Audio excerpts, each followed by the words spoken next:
Admit कर दो, admit all के साथ।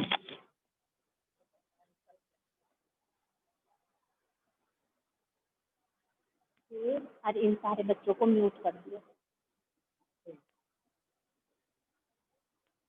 अभी वीडियो ऑफ करो, ऑन कर दो।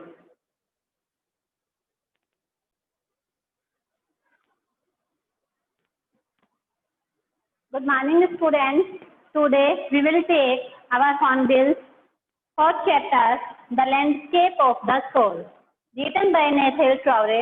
Nathaniel Traore is a European writer. कौन है ये? एक यूरोपियन राइटर हैं और इस चैप्टर में इन्होंने there is a comparison between the Chinese and western painting. इसमें क्या है कि चाइनीज और वेस्टर्न पेंटिंग्स में कंपैरिजन किया गया है कि कौन सी पेंटिंग अच्छी है। इसमें डिफरेंट कल्चर्स के अकॉर्डिंग पेंटिंग शो की गई हैं। बेटा this chapter is typical for you, but if you will try to understand then it will be easy for you. Okay, we will start The Landscape of the Soul. A wonderful old tale is told about the painter Wu Daoji, who lived in the 8th century. In this chapter, there is a story about Wu Daoji. Wu Daoji के बारे में एक story बताई गई है जो कि 8th century के थे। His last painting was a landscape commissioned by the Tang Emperor Zhuangzhou. उनकी लास्ट पेंटिंग जो थी एक लैंडस्केप के बारे में थी जिसको कि टैंग एम्पियर जुआंगजो ने उनको बनाने के लिए दी थी। इट मीन्स कि टैंग एम्पियर जुआंगजो ने उनको लैंडस्केप पर एक पेंटिंग बनाने के लिए दी थी and that was his last painting to decorate a palace wall, जिसमें कि वो एक पैलेस यानी महल की वॉल को डेकोरेट कराना चाहते थे। So this is the last story of the painter Wu Daoji, who lived in 8th century, and the Tang Emperor Zhuangzhou gave him a painting about landscape in which he wanted to decorate a palace wall. The master had hidden his work behind a screen. जो painter थे Wu Daoji, he had hidden his work behind a screen. उन्होंने अपना काम एक screen के पीछे छिपा दिया था। So only the emperor would see it. His main purpose so that the emperor would see it. ताकि केवल एम्पियर ही इसको देख सके।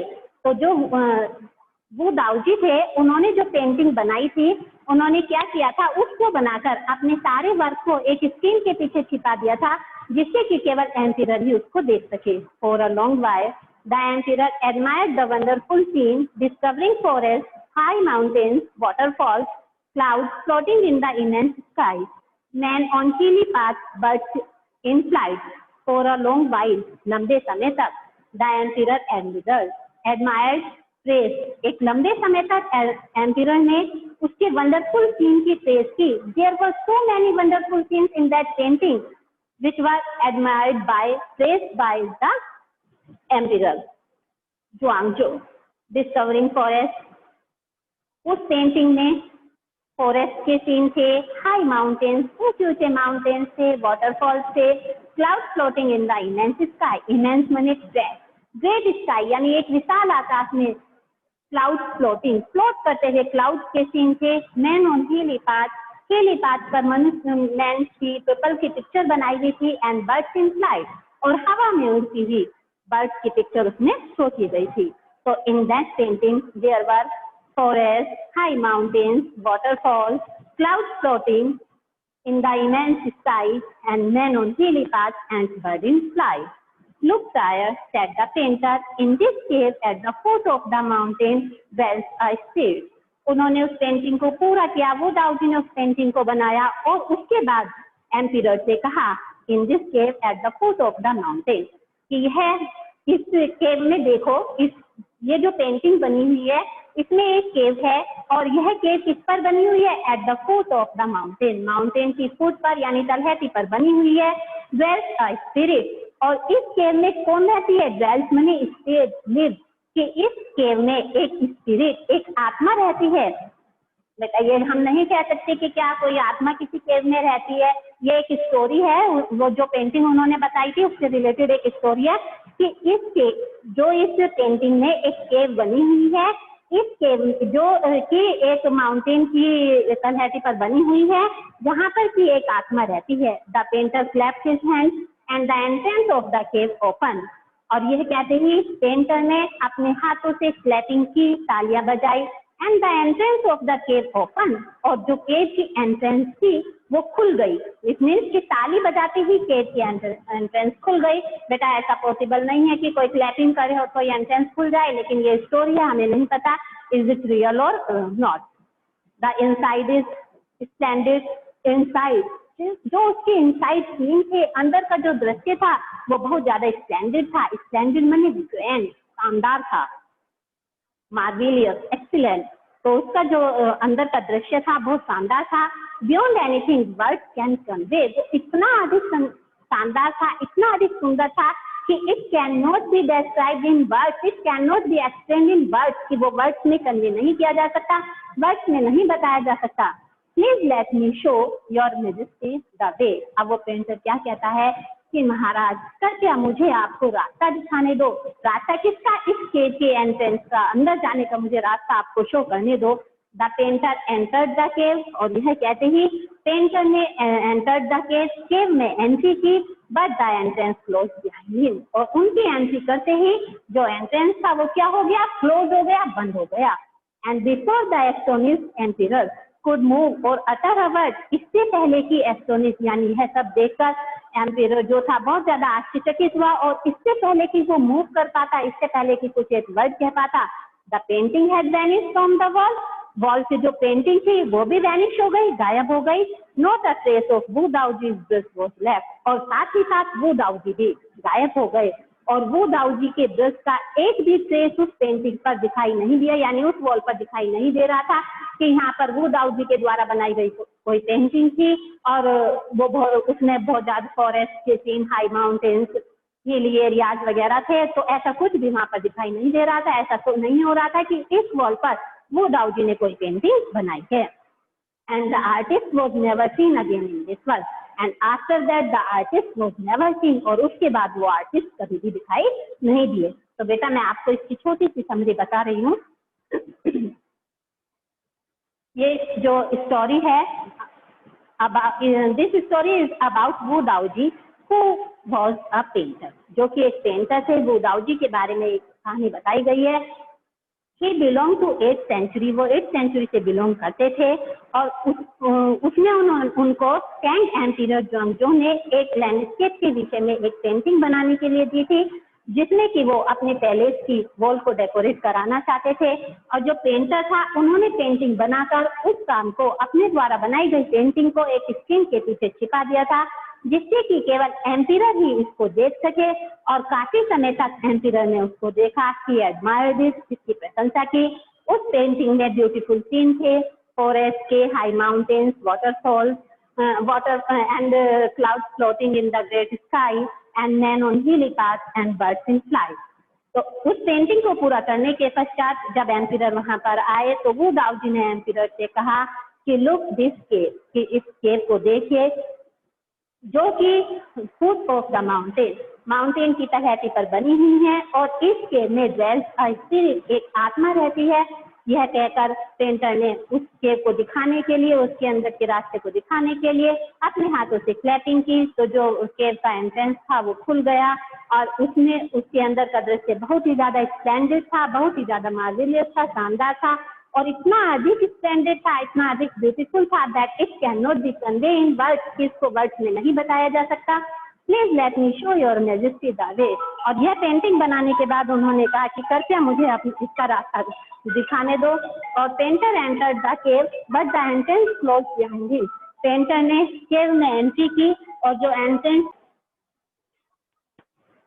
The painter entered the cave, यह कहकर पेंटर ने उस केव में एंट्री की, और उनके एंटर करते ही एंट्रेंस उसका क्लोज हो गया, बंद हो गया। और एम्पिरर वाज वेरी सरप्राइज, वो बहुत सरप्राइज था। Before he could say any word, वो कुछ एक भी वर्ड कह पाता, तो जो पेंटिंग थी वो वॉल से वैनिश हो गई, और and there was no trace of painting there, वहाँ पर पेंटिंग का कोई भी ट्रेस नहीं था, कोई भी मार्क नहीं था कि इस वॉल पर कोई पेंटिंग की गई है। और उसके बाद वो दाऊदी भी हमेशा के लिए गायब हो गए, उसके बाद वो दोबारा से दिखाई नहीं दिए। Is it clear to you? चलिए, such stories played an important part in China's classical education. इस तरह की कहानियां चाइना की क्लासिकल एजुकेशन में एक इम्पोर्टेंट भाग अदा करती हैं, यानी चाइना की क्लासिकल एजुकेशन में इस तरह की स्टोरीज बहुत ज्यादा इम्पोर्टेंट हैं। The books of Confucius and Zhuang are full of them. Confucius और ज़ुआंग की बुक्स जो है इसी तरह की स्टोरीज से भरी पड़ी हैं। They have the master to guide his disciple in the right direction. जो ये स्टोरीज हैं वो मास्टर को, अपने डिसिपल को राइट डायरेक्शन की तरफ गाइड करने के लिए इंस्पायर करती हैं, हेल्प करती हैं। Beyond the anecdote there are deeply revealing of the spirit in which art was considered. Beyond the anecdote, कहानी के अतिरिक्त they are deeply revealing of the spirit, इसमें in which art was considered, उनमें art की भावना को भी व्यक्त किया गया है, आर्ट को भी दर्शाया गया है। कंट्रास्ट दिस स्टोरी एंड और another famous one about a painter. इस स्टोरी के अलावा एक दूसरी फेमस स्टोरी भी है अबाउट अ पेंटर, एक पेंटर के बारे में है। Who would not draw the I of a dragon he had painted.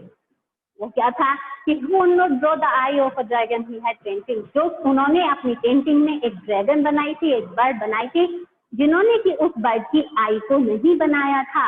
मतलब अपनी पेंटिंग, एक पेंटर थे जिन्होंने कि एक ड्रैगन बनाई थी, लेकिन उसकी आई को उन्होंने ड्रॉ नहीं किया था। क्यों ड्रॉ नहीं किया था? For fear it would fly out of the painting, क्योंकि उन्हें डर लग रहा था कि कहीं अगर मैंने इसकी आई बनाई तो वो बर्ड देखकर इस पेंटिंग से उड़ जाएगी। With an old story from my native standard that I find most representative of western painting. ये कहानी उनके नेटिव स्टैंडर्ड्स की है, जिसको कि वो वेस्टर्न पेंटिंग का एक रिप्रेजेंटेटिव के रूप में देखते हैं।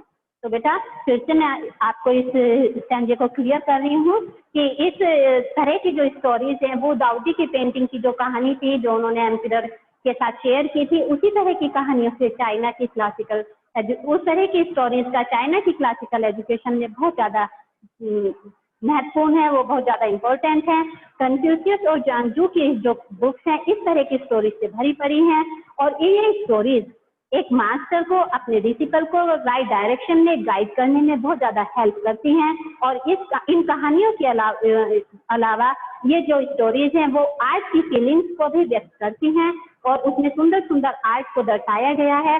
और फिर इस स्टोरी के अलावा वो एक स्टोरी और इसमें बताई गई है, एक पेंटर की बताई गई है जो कि फ्लैंडर्स थे। उस पेंटर का नाम क्या था? फ्लैंडर्स था, जो कि ऑथर के नेटिव थे। और वो बताते हैं कि वो उन्होंने एक ड्रैगन बनाई थी, but he did not draw it's eyes, लेकिन उन्होंने उस ड्रैगन की आईज को नहीं बनाया था, क्योंकि वो डरते थे कि if I draw the eyes of a dragon, अगर मैंने ड्रैगन की आईज को बनाया तो ड्रैगन वुड फ्लाई, तो ड्रैगन पेंटिंग से उड़ जाएगी। और वो जो इसकी पेंटिंग थी उसको वे जो ऑथर है वेस्टर्न पेंटिंग के एक रिप्रेजेंटेटिव के रूप में देखते हैं। अब देखिए, there is one another story in 15th century Antwerp, a master blacksmith called Quentin Matsys fell in love with the painter's daughter in 15th century। वो 15th century की एक स्टोरी बताते हैं जिसमें कि एंटवर्प अ मास्टर ब्लैकस्मिथ, जो कि एक मास्टर ब्लैकस्मिथ थे, कॉल्ड क्विंटन मैक्सिस, जिसको कि क्विंटन मैक्सिस के नाम से पुकारा जाता था। तो ये 15 स्टोरी की एंटवर्प नामक, एंटवर्प क्या है? एक this is a place of Belgium, Belgium के एक स्थान की कहानी बताते कि 15th century में एंटवर्प में एक क्विंटन मैक्सिस नाम के एक मास्टर ब्लैकस्मिथ थे, fail in love with the painters daughter, जो कि एक पेंटर की डॉटर की फेल इन लव, उसके साथ प्रेम में पड़ गए। The father would not accept a son in law in such a profession. और जब फादर को ये पता चला तो वो अपनी डॉटर, अपनी बेटी के लिए इस तरह के सन इन लॉ को, मतलब अपने लिए इस तरह के सन इन लॉ को वो एक्सेप्ट नहीं कर सकते थे इस प्रोफेशन के। तो जो क्विंटन मैक्सिस थे वो एक पेंटर की बेटी से प्यार करने लगे थे, और जब उस लड़की के फादर को ये बात पता चली तो उन्होंने इस प्रोफेशन में काम करने वाले व्यक्ति को अपने सन इन लॉ यानी अपने दामाद के रूप में एक्सेप्ट नहीं किया। तो Quentin sneak into the painters studio, इसलिए क्विंटिन स्निक माने चुपचाप से दबे पांव, किसी को पता भी ना चले, तो क्विंटिन पेंटर के स्टूडियो में चुपचाप से चला गया and painted the fly on his latest panel, और उन्होंने उनकी लेटेस्ट पैनल पर एक फ्लाई बना दी with such delicate realism that the master tried to sweat it away. वो इतनी ज्यादा डेलिकेट थी, इतनी ज्यादा डेलिकेट रियलिज्म थी, यानी इतनी ज्यादा रियल लग रही थी कि मास्टर ने उसको try to sweat it away, उसे उड़ाने की कोशिश की। और जब उन्होंने उसे उड़ाने की कोशिश की तब उन्हें पता चला, before he realise what had happened, कि क्या हुआ। जब उड़ाने की कोशिश की और वो फ्लाई नहीं उड़ी तो उन्हें पता चला कि वो क्या घटित हुआ। बेटा why did not the fly straight from there, वो वहां से क्यों सेट नहीं कर पाई, क्यों फ्लाई नहीं उड़ पाई, because it was painted by Quentin Massys, क्योंकि ये क्विंटिन मैक्सिस के द्वारा पेंटेड थी। लेकिन जो लड़की के फादर थे उन्होंने उसको रियल समझा, उन्होंने सोचा कि ये फ्लाई मेरी पेंटिंग को खराब कर देगी, तो उन्होंने उसको उड़ाने की कोशिश की। लेकिन जब उन्होंने उड़ाने की कोशिश की और वो नहीं उड़ा पाए, तब उन्हें पूरे मैटर का पता चला कि ये फ्लाई किसने बनाई, ये फ्लाई क्विंटिन मैक्सिस ने बनाई। और इसके बाद Quentin was immediately admitted as an apprentice into his studio, और इसके बाद उन्होंने क्विंटिन को अपने स्टूडियो में एक अप्रेंटिस के रूप में एक्सेप्ट कर लिया।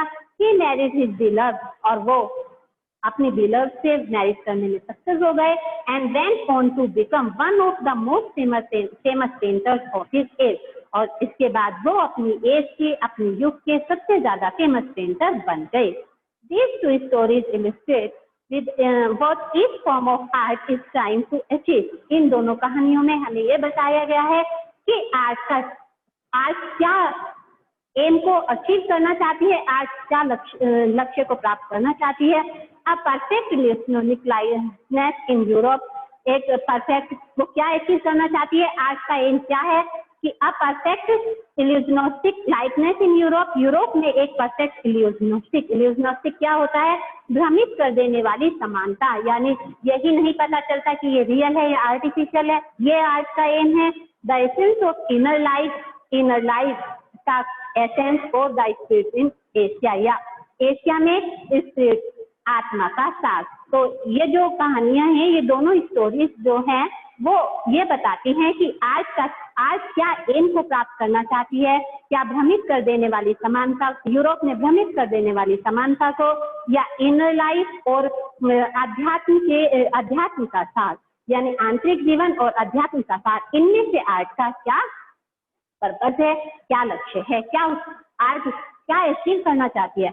तो बेटा देखिए कि 15 सेंचुरी में फिर से आपको बता रही हूँ कि बेल्जियम का एक प्लेस एंटवर्प है, इसकी एक कहानी, इसमें रहने वाले एक ब्लैक स्मिथ क्विंटिन मैक्सिस की स्टोरी बताई गई है जो कि 15 सेंचुरी की बात है। तो क्या है कि 15 सेंचुरी में एंटवर्प नामक स्थान पर एक मास्टर ब्लैक स्मिथ रहते थे जिनको कि क्विंटिन मैक्सिस के नाम से पुकारा जाता था, और वो क्विंटिन मैक्सिस एक पेंटर की बेटी से की तरफ अट्रैक्ट हो गए, उससे प्रेम करने लगे। और लेकिन फादर ने अपने दामाद को इस प्रोफेशन में एक्सेप्ट नहीं किया। किस प्रोफेशन में? ब्लैक स्मिथ के प्रोफेशन में, कि लोहार से वो अपनी बेटी की शादी नहीं करेंगे, उन्होंने उसको एक्सेप्ट नहीं किया। तो इसलिए क्विंटिन ने चुपचाप से उनके स्टूडियो में प्रवेश किया, एंट्री की, और उन्होंने उनके लेटेस्ट पैनल पर एक फ्लाई पेंटेड कर दी, एक मक्खी बना दी विद टच, और वो इतनी ज्यादा रियल लग रही थी कि जब जो पेंटर थे उन्होंने उसे उड़ाने की कोशिश की और वो नहीं उड़ा पाए, तब उन्हें रियलिटी का पता चला। और इसके बाद उन्होंने क्विंटिन मैक्सिस को अपने स्टूडियो में एक अप्रेंटिस के रूप में एक्सेप्ट कर लिया, स्वीकार कर लिया, और उन्होंने अपनी बेटी की शादी उससे कर दी। और क्विंटिन मैक्सिस अपनी एज के फेमस पेंटर्स में से एक फेमस पेंटर बन गए। ये दोनों कहानियां हमें बताती हैं कि आर्ट का मेन लक्ष्य क्या है, आर्ट क्या अचीव करना चाहती है, एशिया में भ्रमित कर देने वाली समानता को या आंतरिक जीवन और अध्यात्म के साथ को अचीव करना चाहती है। In the Chinese story the emperor commissions a painting and appreciates its outer appearance. In the Chinese other story there is also one other story कि चाइनीज स्टोरी में जो एम्परर थे, एम्परर ने कमीशन अ painting, एक painting को commission यानी बनवाना चाहते थे, एक चित्रकारी करवाना चाहते थे, and appreciate it's outer appearance, और वो उसके आउटर अपीयरेंस को, बाहरी अपीयरेंस को एप्रिशिएट करना चाहते थे। तो क्या है कि एक चाइनीज हिस्टोरियन ने एम्पिरर ने एक पेंटिंग बनवाई और उसकी आउटर अपीयरेंस को बहुत ज्यादा एप्रिशिएट किया। But the artist reveals to him the true meaning of his work. लेकिन जो आर्टिस्ट थे उन्होंने उन्हें अपनी वर्क का ट्रू मीनिंग रिवील किया, शो किया, बताया। The emperor may rule over the territory he has conquered. उन्होंने उसको क्या बताया कि एम्पिरर केवल अपना शासन उसी राज्य पर चला सकता है जिसको कि उन्होंने जीत लिया है। यानी जो एम्पिरर होता है, कोई सम्राट होता है, वो केवल उसी स्थान पर राज्य कर सकता है, उसी राज्य पर राज्य कर सकता है जिसको कि वो जीत चुका है। But only the artist knows the way within. लेकिन केवल एक आर्टिस्ट ही है जो कि अंदर का रास्ता जानता है। Let me show the way the दाओ। अब वो कहते हैं कि मुझे प्लीज वो रास्ता दिखाने दो। द दाओ a word that means both the path और द मेथड। यहाँ पर दाओ एक वर्ड है जिसका मीनिंग क्या है कि बोथ द पाथ और द मेथड, तरीका और रास्ता दोनों। तो वो जो यहाँ पर क्या कह रहे हैं कि एम्पिरर ने उसने पेंटर ने आर्टिस्ट जो थे उसने एम्पिरर को बताया अपने कार्य का ट्रू मीनिंग। यानी उसने जो पेंटिंग की थी जिसको कि एम्पिरर ने बहुत ज्यादा पसंद किया था, तो आर्टिस्ट ने उसके ट्रू मीनिंग को, रियल मीनिंग को एम्पिरर को समझाया। उन्होंने बताया कि एम्पिरर केवल उसी राज्य पर शासन कर सकता है जो कि वो जीत चुके हैं, लेकिन एक आर्टिस्ट ही अंदर का रास्ता जानता है। और यह कहकर उन्होंने कहा कि मुझे वो रास्ता दिखाने दो। तो उन्होंने एक वर्ड यूज किया, दाओ, जिसका मीनिंग क्या है, बोथ द पाथ और द मेथड। बेटा ये अंडरलाइन कर लेना, क्योंकि दाओ का ये मीनिंग है कि बोथ द पाथ और द मेथड, रास्ता भी और तरीका भी। And the mysterious work of the universe, और जो कि यूनिवर्स का एक मिस्टीरियस वर्क है, रहस्यवादी कार्य है। The painting is gone, painting खत्म हो गई, समाप्त हो गई। But the artist has reached his goal, लेकिन आर्टिस्ट ने अपने गोल को प्राप्त कर लिया। बियॉन्ड एनी नेचुरल अपीयरेंसेस, किसी भी प्रकार के ये जो पेंटिंग थी वो किसी भी प्रकार के नेचुरल अपीयरेंसेस से दूर थी, भौतिक दिखावे से दूर थी। तो वो एक चाइनीज स्टोरी बताते हैं कि एक चाइनीज स्टोरी में एम्पिरर ने एक पेंटिंग बनवाई और उसके आउटर अपीयरेंस की बहुत ज्यादा प्रशंसा की। और फिर जो आर्टिस्ट थे उन्होंने उसको अपने वर्क का, अपनी पेंटिंग का रियल मीनिंग बताया। उन्होंने कहा कि एम्पिरर केवल एक राज्य पर शासन कर सकता है, उसी राज्य पर जो कि वो विनिंग कर चुका है, लेकिन artist knows the way within, लेकिन आर्टिस्ट अंदर का रास्ता जानता है। और वो कहता है दाओ वर्ड को यूज करके कि मुझे वो रास्ता दिखाने दो। इस दाओ का मीनिंग क्या है, both the path and the method and the mysterious work of the universe. The painting is gone, painting खत्म हो जाती है, नष्ट हो जाती है, लेकिन उसे बनाकर आर्टिस्ट अपने गोल को अचीव कर लेता है, जो कि किसी भी प्रकार की नेचुरल अपीयरेंसेस से बहुत दूर है, सामाजिकता से बहुत दूर है।